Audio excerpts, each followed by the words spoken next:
महाराष्ट्रात सध्या विधानसभा निवडणुकीचे पडघम वाजू लागलेत। आगामी विधानसभा निवडणुकीच्या पार्श्वभूमीवरती महायुती आणि महाविकास आघाडीमध्ये चांगलाच सामना रंगणार असल्याचं चित्र आहे। सध्या राज्यामध्ये राजकीय समीकरणही मोठ्या प्रमाणावरती बदलताना दिसत आहे। आगामी विधानसभा निवडणुकीत उमेदवारी मिळावी यासाठी अनेक जण इच्छुक असल्याचं दिसत आहे।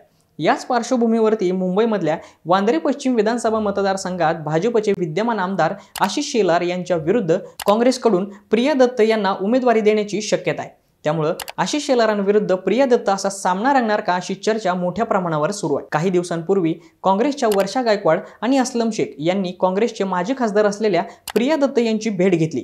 त्यामुळे प्रिया दत्त आगामी विधानसभा निवडणुकीच्या मैदानात उतरणार असल्याच्या चर्चांना आता उधाण आलंय। प्रिया दत्त या माजी लोकसभा खासदार आहेत। आता वांद्रे पश्चिम मतदारसंघातून प्रिया दत्त यांना आशिष शेलारांच्या विरोधात उमेदवारी मिळाल्यास ही निवडणूक अतिशय चुरशीची होईल असं राजकीय वर्तुळात बोललं जात आहे। आशिष शेलार हे गेली 2 टर्म या मतदारसंघातून आमदार म्हणून निवडून आलेत।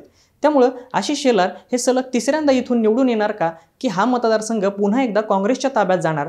वांद्रे पश्चिम मतदारसंघाची राजकीय परिस्थिती सध्याची काय आहे हेच आपण या व्हिडिओच्या माध्यमातून समजून घेऊयात। नमस्कार, मी श्रीशैल स्वामी आणि तुम्ही पाहताय फॉर द पीपल न्यूज। पुढे जाण्यापूर्वी चॅनलला सबस्क्राइब करा, लाईक व फॉलो जरूर करा। प्रिया दत्त या काँग्रेसच्या नेत्या व लोकसभेच्या माजी खासदार आहेत। मुंबई उत्तर पश्चिम मतदारसंघातून 14व्या लोकसभेत पोटनिवडणुकीत विजय मिळवून पहिल्यांदा त्या खासदार झाल्या होत्या। प्रिया दत्त यांची विशेष ओळख म्हणजे त्या दिवंगत माजी खासदार व प्रसिद्ध अभिनेते सुनील दत्त यांची कन्या व बॉलिवूड अभिनेता संजय दत्त यांची बहीण आहेत। 1984 मध्ये सुनील दत्त हे काँग्रेस पक्षाच्या तिकिटावर मुंबई उत्तर पश्चिम लोकसभा मतदारसंघातून निवडणूक जिंकले आणि खासदार झाले। त्यानंतर सलग 5 वेळा सुनील दत्त तिथून निवडून आले। 2004 ते 5 पर्यंत डॉक्टर मनमोहन सिंग यांच्या नेतृत्वातील यूपीए सरकारमध्ये क्रीडा व युवा खात्याचे ते कॅबिनेट मंत्री होते। त्यावेळी 2005 मध्ये सुनील दत्त यांचं निधन झाल्यानं रिक्त झालेल्या जागेवरती पोटनिवडणूक घेण्यात आली व त्यांच्या जागी त्यांची मुलगी प्रिया दत्त ह्या निवडून आल्या। 2009च्या लोकसभा निवडणुकीत मुंबई उत्तर मध्य मतदारसंघातून खासदार म्हणून त्या निवडून आल्या। या निवडणुकीमध्ये त्यांना 3,19,352 मतं मिळाली व त्यांच्या विरोधात असलेले भाजपचे महेश जेठमलानी यांना 1,44,797 मतं मिळाली व 1,74,555 मतांनी प्रिया दत्त निवडून आल्या। परंतु त्यानंतर झालेल्या 2014च्या लोकसभा निवडणुकीमध्ये भाजपच्या पूनम महाजन यांनी त्यांचा 1,86,771 मतांनी पराभव केला। त्यावेळी पूनम महाजन यांना 4,78,535 मतं मिळाली तर प्रिया दत्त यांना 2,91,764 मतं मिळाली। त्यानंतर 2019च्या झालेल्या निवडणुकीमध्ये पुन्हा एकदा भाजपच्या पूनम महाजन या निवडून आल्या। त्यावेळी त्यांना 4,86,672 मतं मिळाली तर काँग्रेसकडून उभे असलेल्या प्रिया दत्त यांना 3,56,667 एवढी मतं मिळाली। या निवडणुकीमध्ये प्रिया दत्त यांचा 1,30,005 मतांनी पराभव झाला होता। 2014 आणि 2019च्या लोकसभा निवडणुकीमध्ये सलग 2 वेळा पराभव झाल्यानंतर प्रिया दत्त राजकारणापासून दूर होत्या। परंतु आता आगामी येणारी विधानसभा निवडणूक लढवण्यासाठी त्या इच्छुक असल्याचं बोललं जात आहे। काही दिवसांपूर्वी काँग्रेसच्या नेत्या व माजी मंत्री वर्षा गायकवाड, असलम शेख आणि प्रिया दत्त यांच्यामध्ये भेट झाली।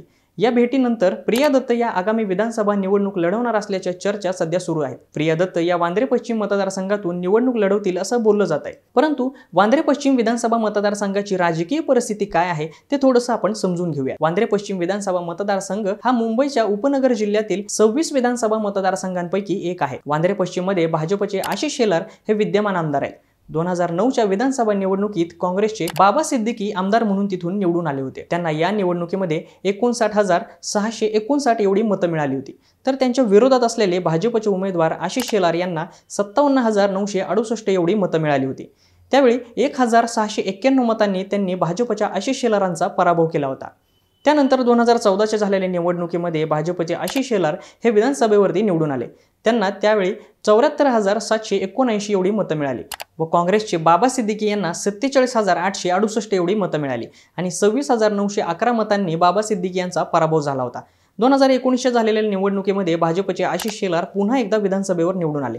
त्यांना 74,816 एवढी मतं मिळाली व त्यांच्या विरोधात असलेले काँग्रेसचे उमेदवार आसिफ अहमद झकेरिया यांना 48,309 एवढी मतं मिळाली। यावेळी 26,507 मतांनी भाजपचे आशिष शेलार विजयी झाले। त्यामुळे सलग 2 वेळा भाजपचा उमेदवार निवडून दिलेल्या वांद्रे पश्चिम विधानसभा मतदारसंघात काँग्रेस बाजी मारणार का की आशिष शेलार हे सलग तिसऱ्यांदा निवडून येणार आणि हॅट्रिक करणार? महाविकास आघाडीमध्ये प्रिया दत्त यांना आशिष शेलारांच्या विरोधात निवडणुकीच्या मैदानात उतरून हॅट्रिक करण्याचं शेलारांचं स्वप्न भंग करणार हे पाहणं आता महत्त्वाचं ठरणार आहे। काँग्रेस तसेच महाविकास आघाडीमधून प्रिया दत्त यांना आशिष शेलारांच्या विरोधात उमेदवारी दिल्यास आगामी विधानसभा निवडणुकी अतिशय रंगतदार ठरणार असल्याचं बोललं जात आहे। आता वांद्रे पश्चिम मतदारसंघातील जनता कोणाला कौल देणार हे निकालात पाहता येईल। याबाबत तुम्हाला काय वाटतं ते आम्हाला कमेंट बॉक्समध्ये नक्की कळवा।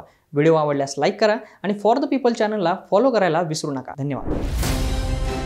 भारत दुनिया का सबसे बड़ा लोकतंत्र और एनएलसी भारत देश का सबसे बड़ा गैर राजनीतिक मंच। शक्तिशाली लोकतंत्र के लिए राहुल कराट का सार्थक कदम। मुंबई में हुआ ऐतिहासिक प्रथम राष्ट्रीय विधायक सम्मेलन।